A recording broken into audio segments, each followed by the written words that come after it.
Let's take a look at this Mossy Oak 19-inch machete that was sent to me as a sample by the brand to make this video, but that never changes what I say in my reviews. And I was interested in this machete because we bought a home a couple of years ago with a lot of trees and brush, and keeping it under control is now just part of my life. But even though I've had a lot of knives and landscaping tools in my lifetime, I've never used a machete, but I knew I could use one. And Mossy Oak is a brand name that's legendary when it comes to making quality knives like this one and other tools with blades. And while I'm still getting used to it, this machete has turned out to be pretty handy. It's 19 inches long with a very sharp steel blade on one side and a saw along the entire back edge. And the handle is made of a black grippy rubber that doesn't slip in your hand, but if it did, it has this wrist leash to keep it from going too far. And I was using it to cut small saplings, shooters, and ivy growing up on trees.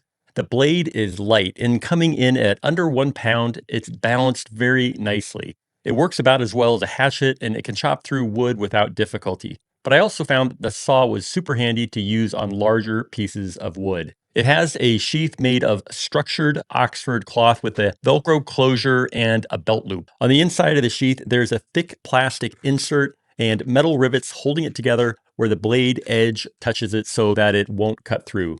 The sheath is well constructed and it retains its shape even when the machete is out. And overall, this just seems like something that I'll be using a lot now. It has a variety of uses for clearing brush, small branches, cutting rope, and more. And I hope this short video has helped you decide if this Mossy Oak machete is right for you and your yard. And thanks for watching.